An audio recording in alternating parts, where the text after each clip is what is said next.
Are you interested in selling your business someday? What's up, blue collar business owner? Welcome back to the Blue Collar Prosperity Podcast. I'm your host, Paul Maskill, where I focus on helping guide you to have a business that produces consistent, positive cash flow. In doing so, you'll have clarity and confidence that your business is headed in the right direction. Today is a solo show. It is the first Monday of the month, and the first Monday of every month is a solo show with me discussing a topic that is relevant to you. So, what we are going to dive into today is an exciting update and then a deeper discussion into selling your business. So that exciting update is, you may have seen it online if we're connected online, or you follow me online, but I've officially partnered with a M&A firm called Brentwood Growth. Brentwood Growth focuses on helping companies in the trades sell their business. So they are like a broker. They are a sell-side advisor.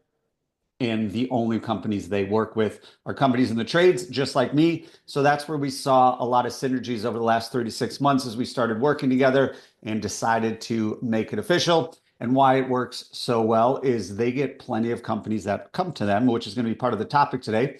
Plenty of companies that come to them, owners want to sell, and then they have to deliver the bad news to the owner that your company is not ready to sell, or it's not worth what the owner thought it was worth based on what it would go for in the market. So many of those companies need help to make their business more financially healthy, which is where we come in, blue collar business advisors.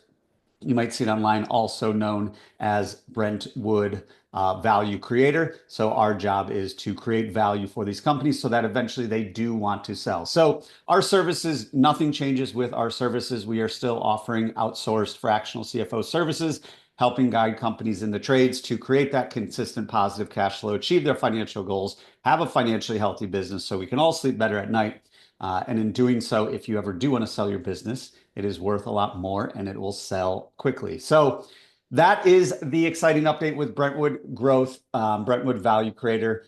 Super excited about it. They have a great team over there helping business owners just like you every single day sell their business. So let's dive into the discussion around selling your business. And what I realized for the longest time, as I have owned many different businesses here in the local area and scaled and sold 4 different ones, for the longest time, I was the fractional CFO for my companies and never really knew it. I was just guiding the business by using the numbers. And based on all the personality tests that I have taken over the years, it makes sense. I remove all the emotion and use numbers to make decisions, and the numbers never lie. That's the great thing about numbers. It's also the bad thing about numbers because sometimes they hurt our feelings, but they never do lie. So if we can use the numbers without our emotion and ego and just use them to guide our business, it will get us to where we want to go if we know what that looks like. What does success look like? And what it's also going to do, it's going to show us what do we need to work on next to get the biggest return on our time. The numbers will tell us that based on what's the biggest issue.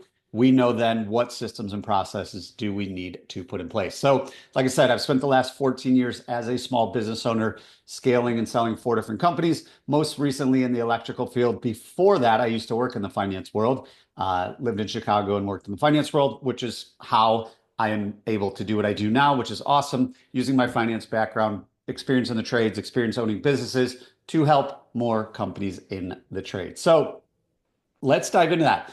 Let's dive into selling our business. Most people listening to this want to sell their business someday. It could be next year, it could be in a decade, it could be tomorrow, but most people that I talk to on a daily basis want to sell their business. The number one thing I have learned in working alongside Brentwood Growth so far is most businesses aren't sellable in their current state. This includes many, many businesses doing many millions of dollars in revenue. So you might be thinking, well, they're not sellable because they're only doing 500,000 in revenue. They're only doing $1 million in revenue. But there are businesses doing 5, 10, 15 million in revenue that are not sellable. So we're going to get into that today. And what are the reasons for that? And how do we fix that? Just there's so many moving parts into selling a business. And when what we really need to understand is the buyer is usually not using any emotion in making that decision. They're strictly using the facts and numbers. So we need to get our facts and numbers straight. Unfortunately, many businesses are not worth as much as the owner thinks it is either. It's just that's what the market will bear. Just like anything else, Your business is worth what somebody is willing to pay for it. Even though you've put in all the hard work, the blood, the sweat, the tears, the sleepless nights, overdrawn the bank account, all the things that go in with starting, scaling, and owning a business, some of those things don't translate into selling for more dollars. So what do we need to do to build a sellable business? My number one recommendation, if you are watching this video, there's a book back here called Built to Sell by John Warlow. Definitely recommend you guys check that book out. The whole premise behind it is we should always be building our business to sell, even if we don't want to sell it. The reason for that is when your business is sellable, even if you don't want to sell it, it's going to give you the freedom that you're looking for. When a business is sellable, it doesn't need you to operate on a daily basis. You have managers in place, you have leadership in place, and your business can run without you. That gives us the freedom that most of us are looking for. My overall thesis of owning a business is we should be building a business that will allow us and empower us to live the life that we really want, live the life of our dreams.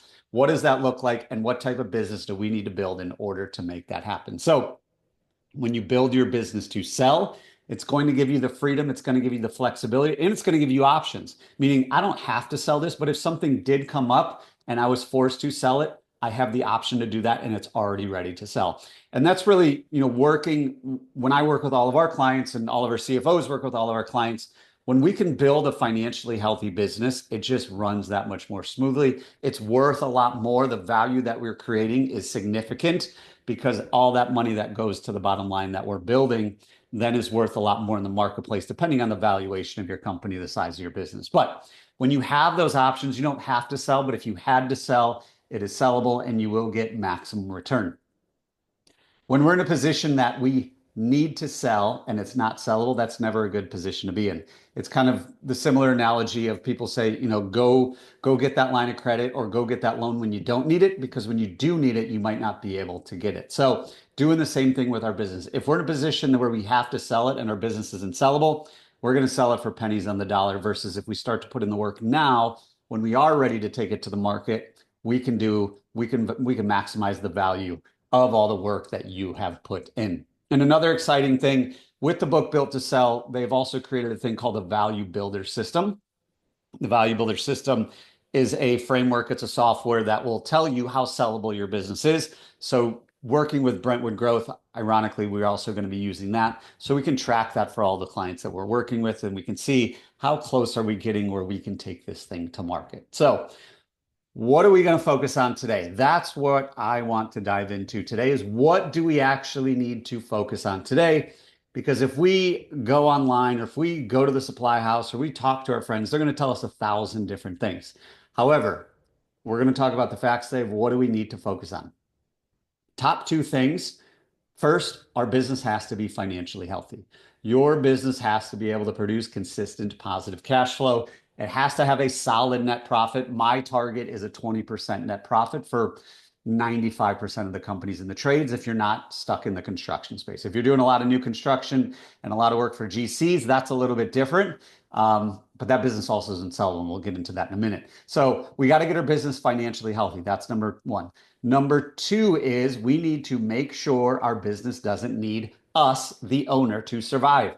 Why? Because nobody wants to buy a job. Nobody wants to buy a business that needs you to be there, because then that defeats the purpose of buying a business. They want to make sure that you have a team in place that will be able to deliver everything on a daily basis, and the owner doesn't have to intervene, because most people buying businesses, they don't want to go be a technician. They want to go be an owner. They want to own the company. They want to guide the company. They want to be the visionary of the company. They don't want to be doing all the work, though. So make sure your business doesn't need you to survive. Caveat to that, from a financial standpoint, there's a certain revenue amount where you aren't able to do that. So if you're only doing a couple $1 million in revenue, you are still an integral part of that business. Now, when you get to the $2 to $3 to $4 million mark, maybe then you're operating as the general manager. At that point, that business is fairly sellable. But when we can get it above that, where then there's a GM in place, when there's leadership reporting to them, that builds enough layers in between the owner and actually having to step in on a day-to-day basis that people are willing to pay a much higher multiple for that business. So those are those are the top 2 things. Get your business financially healthy with a 20% net profit, and then make sure your business doesn't need you to survive on a daily basis. What are some other things that we look at when we are looking to sell a business, or what are some things that buyers are looking at? So make sure, and I alluded to this in number one, make sure your business isn't dependent on the construction industry. So if you're doing work for general contractors and you're just the sub for most of your work, that is not good. That is not sellable for a couple of reasons. One, it's built on relationships. A lot of times when buyers buy a business that is heavy in the construction side, the minute that happens, all those general contractors say, I'm going to go reprice all this thing now that the old owner isn't here. People don't want to mess with that risk. They also want to mess with the risk of the economy. If the economy goes down and you're heavily focused on construction, you're guaranteed to have a slowdown. So they don't want to deal with that. They want predictability. They want consistency. They want to know, what are we going to do every month, regardless what the economy is doing, regardless if we have a great relationship with a general contractor. So that's number three. Kind of tying into that, if you aren't doing construction, you probably don't have to worry about this, but make sure your customer concentration isn't an issue. If you're a service business and you're only serving a couple of customers, people don't want to buy that either, because one customer leaves and all of a sudden your business drops by double digits. So make sure your customer concentration isn't an issue. Next one, number 5, is cash flow and accounts receivable. So just because you are showing profitability on your P&L, we also need to know, are we creating actual cash flow, or is this thing always a stress? We're always drawing on our line of credit. Where is this business at? So if you are doing work for other people and not getting paid right away, say your accounts receivable is really high, that is a red flag that this business isn't managed properly. It's also then when that person buys that business, they're probably thinking, we're going to have to put a lot of money in the bank to navigate this receivables issue, because if it's taking us 30, 60, 90 days to get paid, we're going to have that much cash in the bank until we start getting paid. So that's number 5. Number 6 is recurring revenue. Now, I know this isn't completely possible with every person that's listening to this call, but if there's a way you can create recurring revenue, your business is much more valuable. So if you're in plumbing, electrical, heating and air, you can have that membership. It makes those customers stickier. It makes them spend more money with you. It keeps them around longer, increasing the customer lifetime value. It also adds to predictability of revenue. So any industry where you can have recurring revenue, that is a good thing. Number 7, another financial thing, you need to have a clean set of books. Your books, anybody that's looking to buy your business should be able to look at your P&L, look at your balance sheet, and know this business knows what they're doing. If not, that's a big red flag. And the way most people work, they have the mentality of how you do anything is how you do everything. So if your books are a mess, it probably means your entire business is a mess. And to be honest, when we bring on new clients as a fractional CFO, usually the first couple of months we are spent working with them, getting their books cleaned up. So that way we have better data. Better data means better decisions. And before we start making really big decisions, we need to make sure the numbers are correct. So make sure you are spending the proper amount of money with an expert bookkeeper in order to have a good, clean set of books. So that's number 7. Couple more. Number 8, what is the future potential of your business? If you're in a really small town and you feel like you've kind of maxed out, you could still sell that business. It's just not going to be worth a multiple. Whereas if there's still a bigger potential in your area. So just keep that in mind as you grow, run your business, what the multiples look like for your business. The bigger the metropolitan area you're in, the bigger the multiple, because there's just going to be more buyers, more opportunity. And usually that means people are also moving into that area. So the future customer base continues to build. Number 9, again, kind of going back to the financials for, I don't know, the 4th or 5th time, because that's when people start, when any buyer starts evaluating the business, first thing they look at is all the numbers, all the books. They're not going to go in and just start talking to people and get a feel for the culture. If the books don't match, if the books don't line up with what they're looking for, they don't go any further than that. So you need to have no questionable historical financials. What do I mean by that? Your business, we can't have the crazy lumpy payroll of like, oh, we had one good month last year and that's why we increased our revenue by 50%. Well, what if that month doesn't happen this year? A lot of times we see that in the roofing space or in restoration, that type of work, when there might have been a big storm that came through, went out and did a whole bunch of work, and then the next month we dropped off and kind of leveled out. So any like big gaps in your financials, any big peaks and valleys in your financials, not saying it's not sellable, you probably just won't be able to really recognize all of that if it's on the upside, just because the buyer is going to kind of smooth that out and assume, well, we're not going to have a big storm every July or something like that. And last but not least, number 10, this is not to be forgotten. We need to have a strong brand in our area, which means we need to have a lot of Google reviews, a lot of good Google reviews. People need to know your company in your area, and they don't know you as the owner. When they can really recognize this is the company that I hire to do all the plumbing in my house, or this is the company that I hire to do all the heating and air in my house, whatever it might be. If it's not tied to the individual and it's tied to the brand, the company, the Google reviews, the vans all match, all that kind of stuff, definitely will help increase the value of the business and make it more sellable. If you guys need help with any of that branding, I don't remember what episode it was, but I had Dan Antonelli on the podcast previously. He is the founder of KickCharge, and that's all they do is branding for companies in the trade. So that are the 10 things to focus on. How do we determine what we need to focus on? First, focus on the top two. Let's get our business financially healthy, getting it to that 20% net profit, and make sure business doesn't need you to survive. Caveat to that, you can't do both if you're too small. You can't hit 20% net profit and hire your way out of a job if you're only doing a couple $1,000,000. So that will take time, but if we map it out properly, we can eventually get you out of that job and becoming the owner. Other things, make sure your business isn't dependent on the construction industry. Another addition to that I don't think we covered before is if the buyer is going to be using financing, SBA financing to buy your business.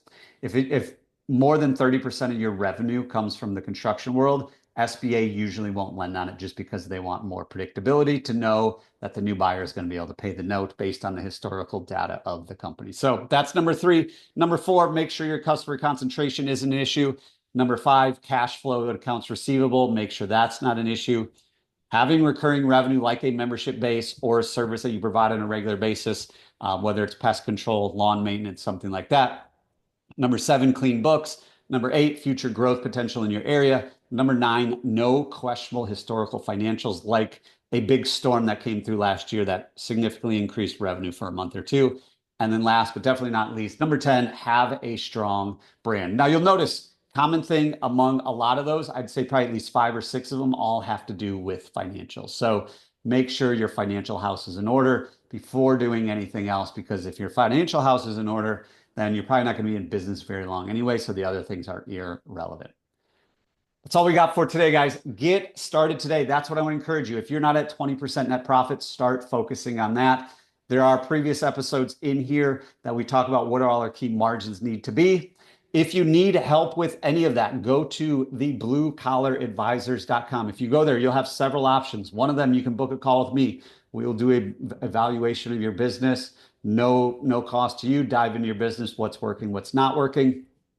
And along with that, there is a downloadable guide to help you figure out, am I priced properly? To me, that's one of the biggest issues I see with companies in the trades. And not only is it the biggest issue I see, but that's when the money first comes into your business. So if it's not coming in properly, then everything else downstream from that is going to suffer as well. So thebluecollaradvisors.com, go there. Again, just get started. The first step is to know exactly what you want. What is your definition of success? Going back to what we talked about at the beginning, what type of business do you need to build in order to live the life of your dreams? Figure that out, put numbers to it. Once you have those numbers that are put to it, it makes the destination measurable, which allows us to actually know if we're on track or off track. And when we're off track, figure out what's getting in the way. And lastly, just take action, get 1% better every single day, and you'll be like 37 times better by the end of the year. That's all I got, guys. Talk to you soon.